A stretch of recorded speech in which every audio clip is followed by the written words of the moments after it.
So how would you describe survival mode? I would describe survival mode as doing without clear intention. And that's how I would describe it based on my experience. You're going through the motions, you're doing literally just what you need to do to survive without much thought to what happens next and what this means for something else. You're just in this cycle of let me just make it, let me just make it, let me just make it. So that's what survival mode had been for me in my life. Hmm. And I can resonate with that. A lot of years were spent just making it for me, just trying to Mhm. get to the next day, sometimes the next minute, because I was so overwhelmed with Yeah. what was going on emotionally. And I spent a lot of time numbing. So, in that numbing, I felt like I ended up on autopilot without Yes. recognizing it. And I spent many years doing without being. Welcome to Survival Mode Disrupted, the podcast for those who are done performing, done people pleasing, and done living life on autopilot. I'm your host, Letitia, the Survival Mode Disruptor, and this is where we create disruptive, unapologetic transformations for those who are ready to exit survival mode and reclaim their power. Every episode is your permission slip to burn the rule book, break the cycle, and finally build a life that feels like yours. So let's disrupt everything that's holding you back and start living life on your own terms. This is your trigger warning. This podcast is raw. It is real and it doesn't sugarcoat what it means to survive trauma, abuse, mental health battles, or even the aftermath of living in survival mode for too damn long. What you hear on Survival Mode Disrupted includes unfiltered stories, graphic details, and a vulnerable truth that may trigger some of the audience. Please prioritize your emotional safety. If something feels too heavy, pause, breathe, come back when you're ready, or not at all. Your healing is yours to honor. These episodes are based on lived experience, not therapy sessions or clinical advice. Listening does not replace mental health treatment or constitute a coach client relationship. If you're in crisis, please seek immediate help from a licensed professional or contact your local emergency services. This space is built with care, but it's also built for truth and built for disruption. Take what you need, leave the rest, and most of all, trust yourself. If this podcast speaks to your soul, you don't have to do this work alone. Feel free to join our free Facebook community for high achieving women ready to break cycles and heal out loud. Join us at Disrupting Survival Mode on Facebook, or grab the book that started this movement, Exiting Survival Mode, raw step by step guide to help you identify, release, and rebuild from the survival patterns that have been keeping you stuck. Hello, hello, hello, and welcome back to another episode of Survival Made Disrupted. I'm your host, Letitia, the Survival Made Disruptor, and today we have Renee. So, Renee, why don't you introduce yourself? Sure. Okay. So we're gonna jump right in. So I'm Juanae Crockwell. I am a mom, a holistic counselor and coach. I'm currently the executive director of the Women's Resource Center here in Bermuda. But beyond all of that, I like to say that I'm just a girl on a journey towards God, self-love, healing, and hope. And that journey is never ending. So that's like, that's me. That's who I am. I am super excited to have you here. I'm interested in your story In my to and story. through survival mode. Yeah. Okay. So I'm trying to think, in preparation for our chat, I thought, well, where do I want to start when I talk about my story, right? Where do we start? Because really our stories start at birth, right? But I won't bore the listeners with that. But I would say that for me, survival mode, at least in an awareness that I can name as survival mode, started at about age 15 after experiencing a sexual assault. And the interesting part about it is that I did not think I had been sexually assaulted. It took 20 years, for me to come to that understanding that what happened to me when I was 15 was not right. It was not normal. I was taken advantage of. I was assaulted. I was the victim. And so because of that, what happened was I instantly went into what I now know is survival mode at 15 because I had this horrible experience that I didn't allow myself any time to process because I was the golden child, mama and daddy's pride and joy, the only girl, the youngest of three, the star student, bright future ahead of you. And I just wanted to move on past this. Like, that happened, it's over. I'm here. I survived it. Now let's just keep going.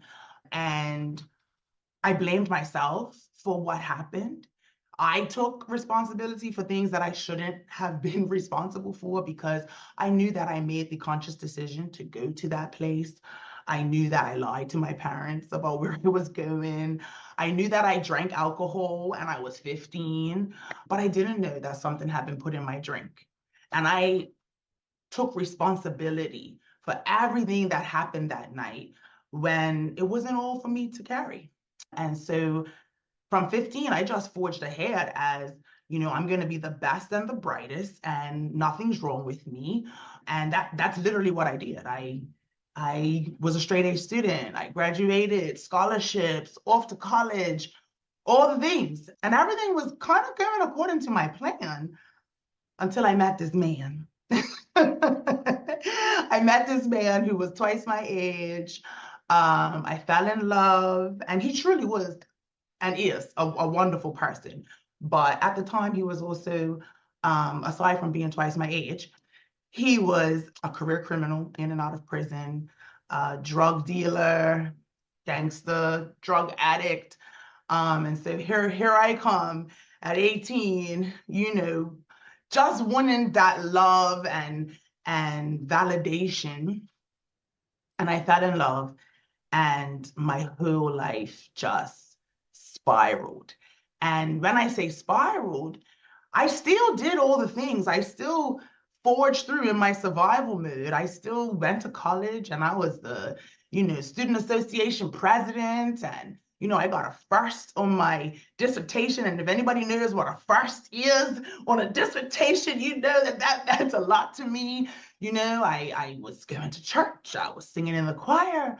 But on the flip side, when I would come home from school, I was hanging out in crack houses. I was running the streets. I was experimenting with illegal drugs.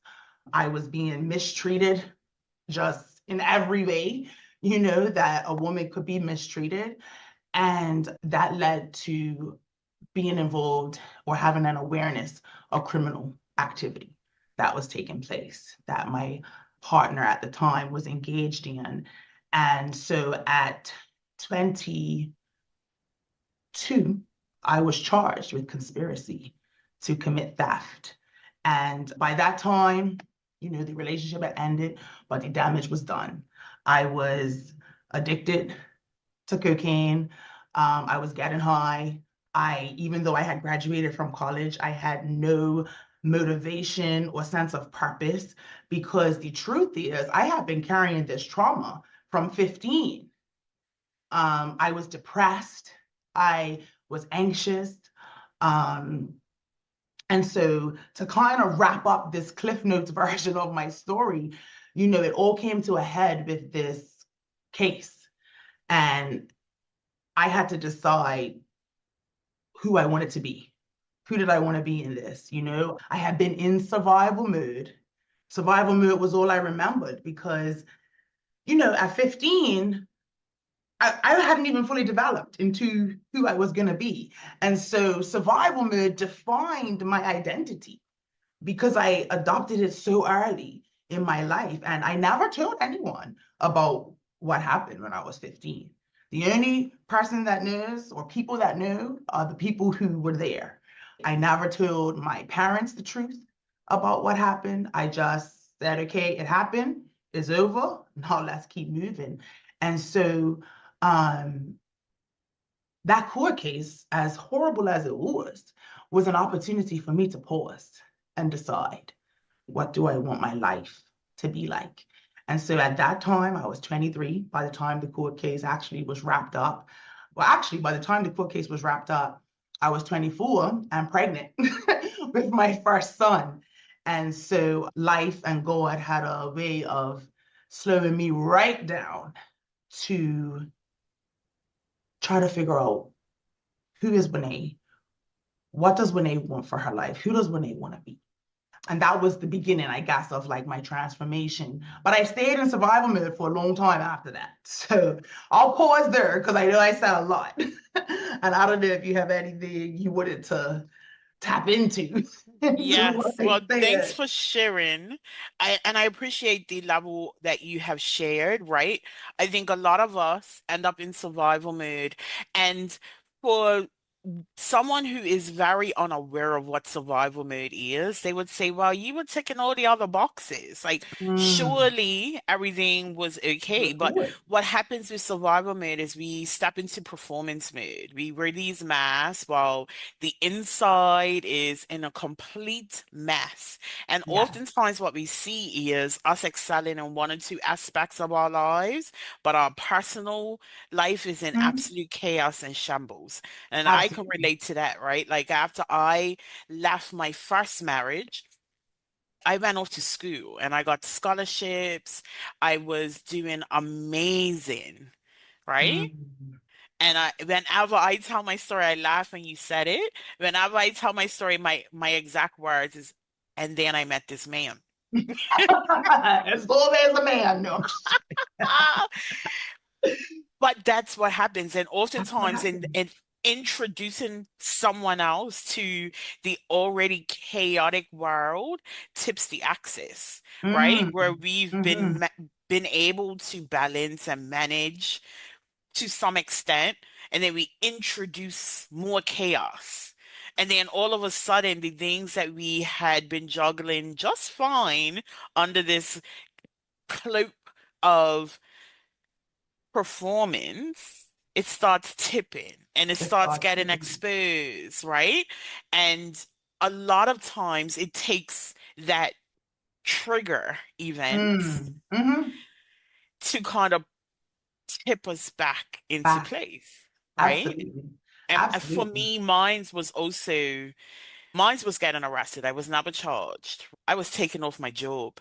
And prior to that, I Mm. was a customs officer. So like to go Right. from law Mm. enforcement to being arrested on my job. Right. Yeah. Like, what? Like, Yeah. what is Yeah. this life? Yeah. And And and it's a it huge does, wake up call, right? To say yes. like, what is really happening here? Because you're in survival mode. So Hmm. you're not even aware. And then something has to like snap you out of it. And it And does take typically, some time to pick up yeah. the pieces even after that. But I think Yeah. once you have that awareness of how deeply unbalanced the chaos that you think you're juggling, there's no way to keep performing after that, right? Yeah. And for some, it may take a lot more. But once you get that awareness, and whenever I talk about accident survival mate, I say it happens in three phases. Awareness is the first step. And I always liken it to Gibbs Hill Lighthouse, right? Okay. Awareness. Dark night, when the lighthouse is working, that it shines a beautiful ray of light onto Uh-huh. South Shore. In that moment, a boat has the opportunity that has been traveling in complete darkness to see what's Mm. in front of it, what's behind it, what's around it. And Mm. it's that moment where that light shines that gives you the opportunity to course correct, to make some changes so that you don't end up shipwrecked. Absolutely. The Mm. second phase is a reprogramming, being able to challenge our narratives, being able to challenge our beliefs, to be able to rewrite the way that we view ourselves, and in that understand how much our thoughts and our emotions are connected to the way that we show up. Mm. Being able to change the way that we think and change the way that we view life and thus navigate and show up and navigate in life. And then the third is a reinvention, being able to put down the survival identities that we pick up in order to survive the things that we've been through and choose to be someone else, not aligned, Mm. necessarily aligned with the trauma, not aligned with the trauma, and not aligned with the identities that we often give ourselves, right? And you spoke Yeah. to that, like, who is Renee? I remember being in that exact same position when I came out of my first marriage. All of my identity had been aligned to my interpersonal relationships, Mm. right? Like whenever I describe myself to somebody, I will be describing, I'm Sensei's daughter, or I'm Yes. Sensei's girlfriend or slash Mm-hmm. wife. And then Mm-hmm. I'm now left having to figure out who I am without all of that, All of without that. all of my trauma, right? Yeah. Like there was one point in time I used to describe myself, oh, I was abused, I'm a abuse survivor. Mm. Um, because I Mm. couldn't separate my trauma Yeah. from who I am. And a lot of our journey out of survival mode is being able to recognize how much ownership we actually have of our lives, how much choice we have in the decisions that we make, and choosing to take radical ownership, radical accountability of the way that our lives unfolds instead of just being a victim. Yeah, absolutely. You said something that resonated with me. You said when the relationship ended, it was like, who are you without that person? And I remember vividly, so my relationship ended kind of abruptly because, like I said, it was in a criminal matter, Hmm. and he was sent off island for protection.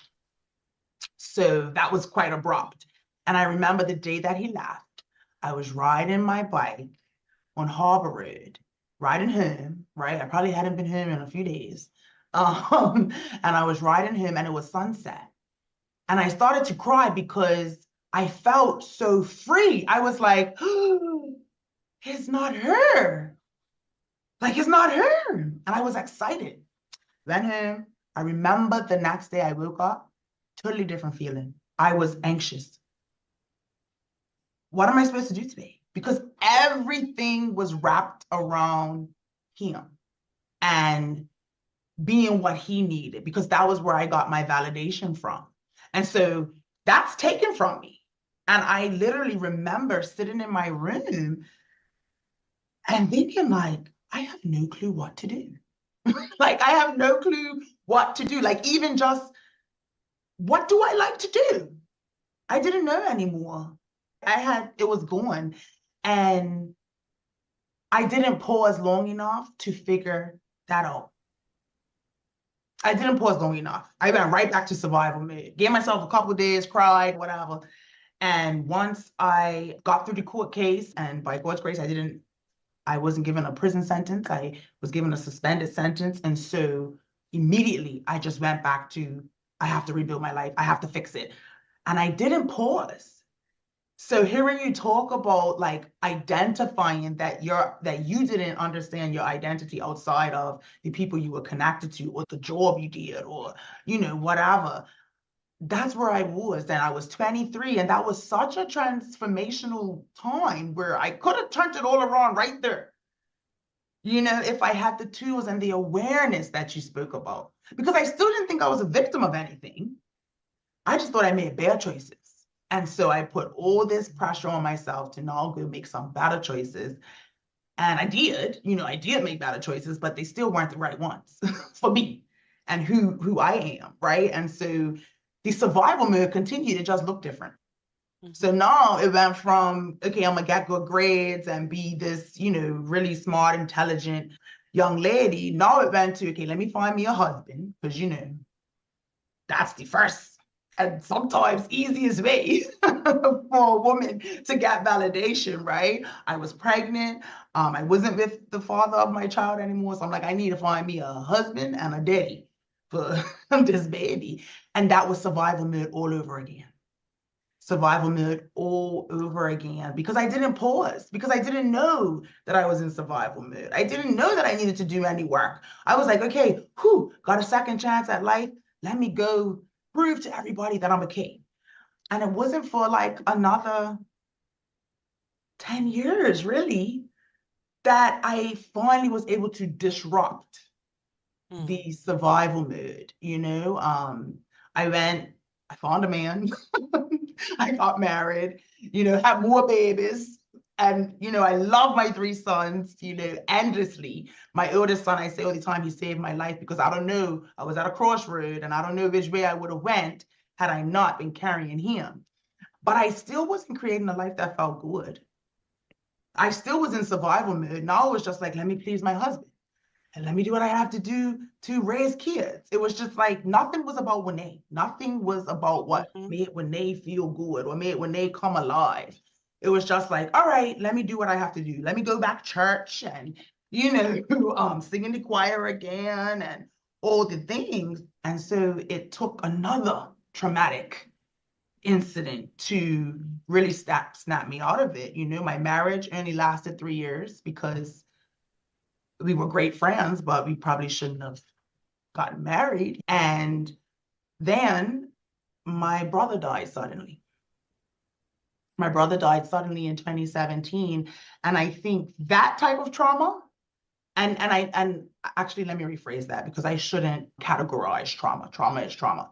But that particular trauma for me took me to a low that was scary because I had awareness by then.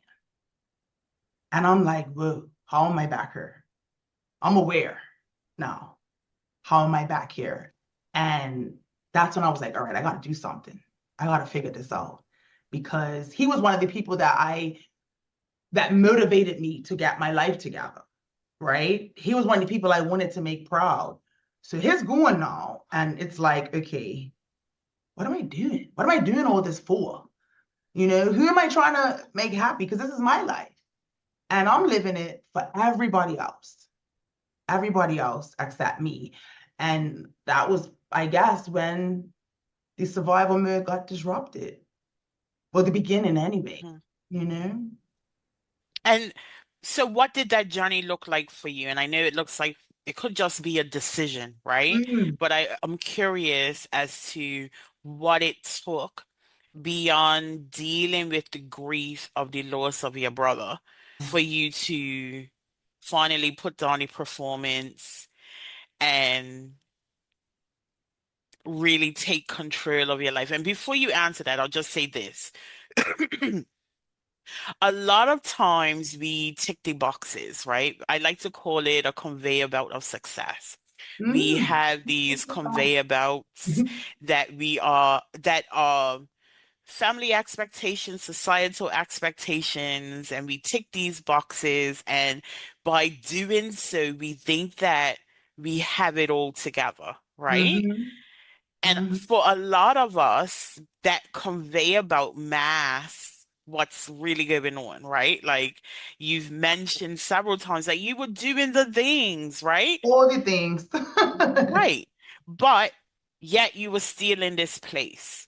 Yeah, So I just wanted to bring light to that, that a lot of our healing is being able to revisit the expectations girl. and reset them so that they are aligned with us, not is what is expected of us Mm-hmm. by Mm-hmm. either our family, society, religion, whatever it looks like. Yeah, no, absolutely. And I think that's what's tricky about it because we look at survival mode as something that we're going to be able to see on the outside, but it looks different for everybody. So somebody looking at my life might have said, oh, you know, she had a little blip, but she's good. But I was intentionally creating that facade. for people to say, oh, yo, Juanae's good. Juanae was clinically depressed. Okay.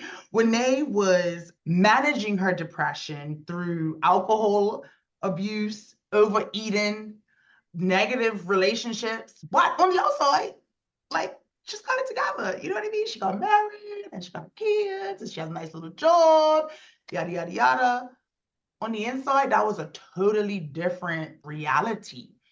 And because I didn't share it, it was never validated by anybody. It was never validated by anybody until and this is kind of going back a little bit in my story. So the order of this is kind of all over the place. But after that court case, I sought help from a 12-step program as it relates to my addiction. And I met some women who had really done the inside work. And I started to want that. But I didn't know what it entailed. I didn't understand. I just could see like she's happy and at peace. And I want that feeling. So I brought that up just to say that I needed to see someone else having recovered, or recovering. I needed to see that, it wasn't just me, that I didn't need to be ashamed, that I could ask for help, that I could open up. I needed to see that before being comfortable. And for me, that's such an important part of my story, because of the work that I do now. We have to create this space for women in particular to take the S. Maybe the S is superwoman, maybe the S is survival, but take the S off our chest and just be. And so I'm so grateful that I had that, because even though it still took me a little while to get there, right? I had support to journey through. And so before I was ready for formal therapy, I had a mentor. I had women that I could look to as inspiration. And so that was really important. And finally, when I was ready, I engaged in therapy, which helped me to unpack things that I didn't even know I was carrying. I didn't even know I was carrying it. I didn't even know these things were driving how I showed up in my life. And then the next step was, it helped me to get acquainted, probably for the first time, with who I really am and what I really want for my life, and did I want a corporate job? No, that's not what I want. Did I really, really care about having this perfect, picture perfect family?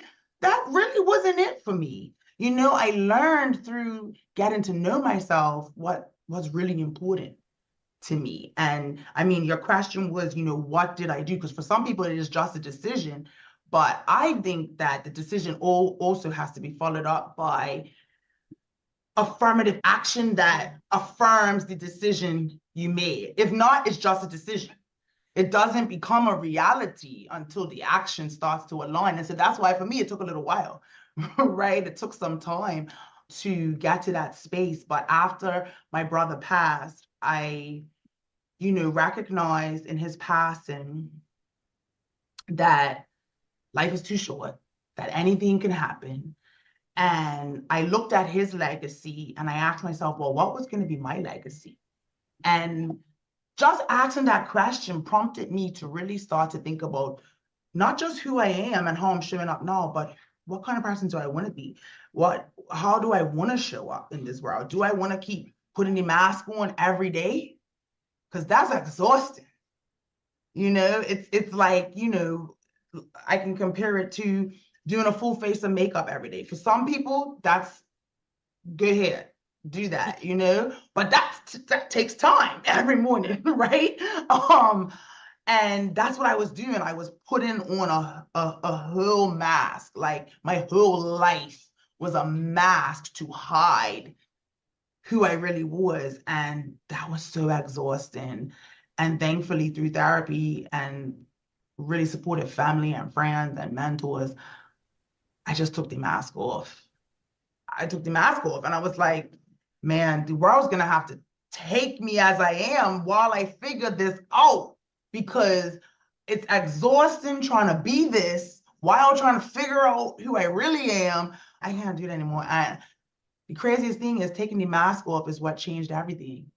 Taking the mask off and being vulnerable is what changed my whole life. It opened up a whole new world of possibilities. I realized that there's a lot of women experiencing exactly what I had experienced. And there was a lot of women who needed someone to give a voice to what they was feeling on the inside.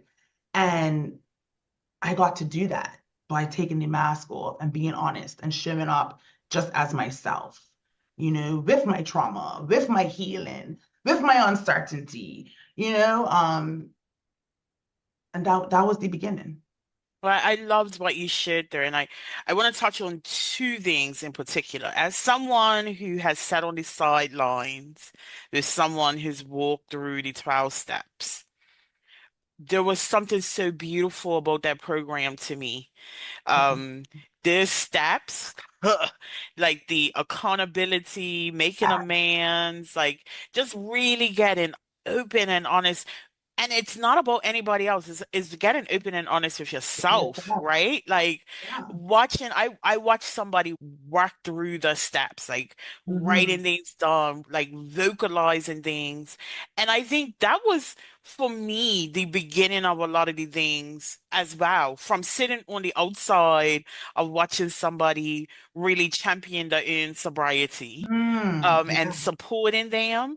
Also forced me to look at myself as well, right? Because I also had to kind of create an environment that would support that person. And in doing so, I had to work on me, right? yeah. But the other thing that you talked about was getting to know yourself. And I think a huge part of our healing is the know, like, trust factor that we talk about in Hmm. business. Hmm. Is turning that inwards. And like even for me, I didn't know who I was, which we talked about. I didn't trust myself because of Hmm. all of the bad decisions that Yes. I had made, right? I didn't like who I had become as a result of my circumstances. And the other big thing was I had to learn to accept. And a Yes. lot of people are resistant to acceptance because they often think it is synonymous with condemnation, which is not. Mm. But that piece for me, rather than beating myself up, rather than carrying the shame and the guilt and all of the other negative emotions that were tied to my story at that time, getting to a place of acceptance freed me Yes. from the prison that I put myself in. Ain't it something Because when how you put yourself in a prison? And you got the key. Actually, the door's open. wide open. It's not even closed. But just you're in that prison and you're committed. We're committed to being in this self-created, self-imposed prison. And that's a whole other like psychological thing. You can do a whole other podcast on, but that freedom when you just decide to like accept what's happened. I remember, so before all the court case stuff, it was in the news. And it was on the front page of the newspaper. And I remember for years, I didn't like telling people my name. Because I thought they was gonna remember it from being in the newspaper. Or if somebody said, "You look familiar," I'm thinking, do they remember this article from 2010? Right? We're laughing, I but it's so true about It's how so we conjure true. up the worst case scenarios. Yeah. Like, I hadn't accepted. I was struggling to accept, like, okay, some things happened to you. You responded the best way that you knew how. And as a result, there was it was messy. It was messy. When I stopped trying to like gloss over that or make excuses for it and like name what happened to me, which is still a challenge. It's still a challenge naming what happened to me when I was 15. It's still a challenge. But coming to that acceptance then allowed me to see things for what they are and like be free to create what I wanted to create with what was left of my life. And before I accepted it, I was constantly trying to overcompensate for what happened in the past. Mm-hmm. Constantly trying to prove that, I'm not a bad person. I didn't need, I really was trying to prove it to myself. I was really just going through life trying to prove to myself that I was more than what happened.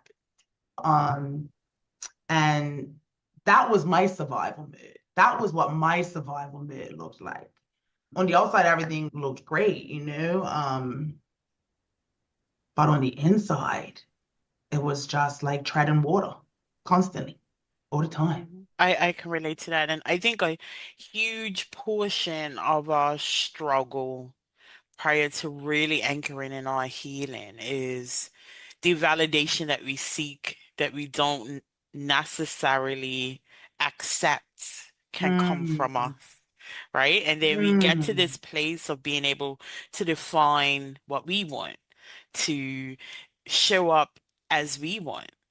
And then we kind of recognize, like, damn, I spent so much time looking for So validation, much and like, time. here it is. Here it Here it is. was the Yeah. whole time, you know? Like feeling good is now my validation.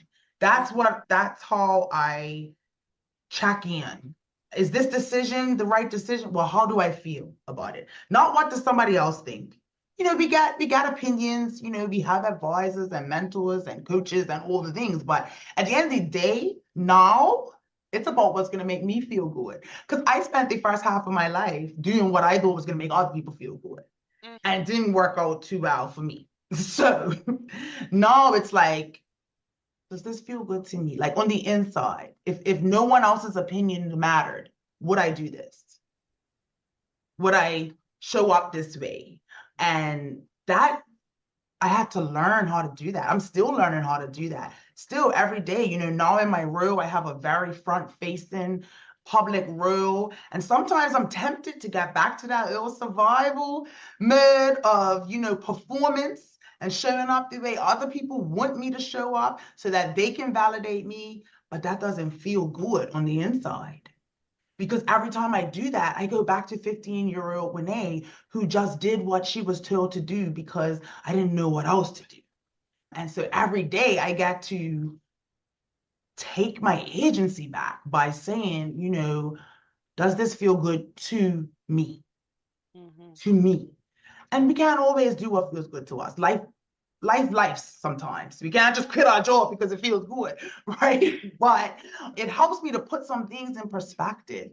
And I don't feel like I'm just going through life aimlessly treading water. Now I feel like I'm intentional, like I'm deciding what I want to do. I'm deciding who I want to be, even in this front-facing role where I'm sure there are expectations of how I'm supposed to speak and behave and dress and what I'm supposed to do with my free time. And it's like, hey, y'all can have your opinions, but at the end of the day, I'm checking in with me and I'm gonna move in accordance with what feels good and is aligned with my values. Because I worked way too hard to even know what my values are, even know what I like, even know what's important to me. So I'm no longer willing to give that up. I'm no longer willing to go back there. Hmm. And I think our non-negotiables become a testament to our healing as well, because Mm, there was such a long period of time, like you said, we did things for the comfort of others and never really were able to check in with ourselves. And then mhm. once we recognize the power that we have in that and how good it feels to have agency, it becomes a non-negotiable. Like, this is not up Non-negotiable. for negotiation. Not. And I'm not even gonna explain myself at this point, right? Yeah, Like, no. this is it. Take it or leave it. You know what I mean? And that feels good, but it's a daily practice, Hmm. So I love the title of the podcast, Survival Mode Disrupted, right? I'm saying it correct, right? I Yes. love the disrupted part because it's still a choice. We could always go back. But once that survival mode gets disrupted, then we have a choice. Hmm. And we get to choose every day whether we want to continue in that headspace or take a chance, on ourselves and sit with ourselves and be able to name what happened to us without blaming ourselves. That was big for me. That was really big for me, and not be defined by that thing or event, and just have the freedom. It's so amazing to just have the freedom to decide who you want to be. Like You get to decide every single every day. single day, and yeah, some days I choose to sit in my feelings. That's okay. Because I know that. I know, maybe it's a rough day, it's an anniversary of something, or something happened, it was triggered. I can choose to feel what I need to feel for as long as it's healthy for me to feel it. And then I got to choose something else, Mm-hmm. and that's so powerful and liberating for me, someone who my survival mood was about giving my choice to other people. What do you want me to do? I remember asking my daddy, like, well, which college do you want me to go to? Because I got scholarships to multiple colleges. And I was like, you tell me what's going to work best for you. And thankfully, my daddy was like, actually, no, like, what's going to work best for you? Because you're going to have to go spend these 4 years in college. But going way back to 17 years old, I was thinking, what does he want me to do? Mm-hmm. Not what does Juanae want to do? What's exciting for me? And so now here I am approaching 40. I feel like I have a whole new lease on life because I'm doing it my way now. Like Mm-hmm. I got to show up and just be like, okay, this is it, and that feels so good. But it took a lot of work Mm-hmm. to get her. Yeah, the work is a requirement, but Yeah. it's so worth it in the end. Monet, It I have is. genuinely enjoyed this conversation. So tell us now how we can connect with you online. Oh, yes. So, well, you can follow me on Instagram and TikTok. I'm new to TikTok, so I'm excited about that. At Juanae.Crockwell on both. And you can also connect with me on Facebook, Juanae Crockwell. And I have some, things in the works for this year that if you connect with me, you'll see all about them. So that's the best way to connect with me through social media. Okay, we will make sure that is in the show notes. But before we wrap it all up, one key takeaway for the audience to action. I would say spend some time figuring out what feels good to you on the inside, just for you. Like something that feels good that you wouldn't even want to tell anybody about. You don't even have to tell anybody. That would be a takeaway to begin or reignite that journey of healing and self-discovery. What feels good for you? Mhm. I love that.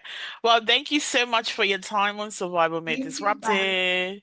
You're welcome. And audience, thank you for catching another episode. I just want to remind you, you were not built to break, but you damn sure were not built to just survive. Disrupt the cycle, reclaim your life, and thrive on your own terms. And I'll see you next week. You will. Right? Once again, thank you for joining another episode of Survival Mode Disrupted, hosted by the Survival Mode Disruptor, Letitia. You didn't land here by accident. This conversation, it probably cracked something open on purpose.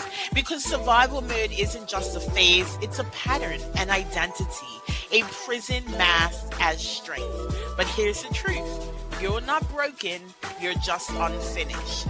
So if something stirred in you today, don't ignore it, don't numb it, move with it. And I want to once again invite you to join Disrupting Survival Mode, the Facebook community where healing is loud and messy and real. I also want to invite you to buy my book, The Survival Mode Action Plan, because your breakthrough deserves a blueprint. And if you felt seen today, be sure to share this episode with someone who needs to hear it. Like, subscribe, and drop a review. That's how amplify the voices that need to be heard. And remember, this isn't about fixing yourself. This is about finding yourself again beneath the rubble. Until next time, choose ease, choose power, choose you. This is Survival Mode Disrupted. Let's keep shaking shit up.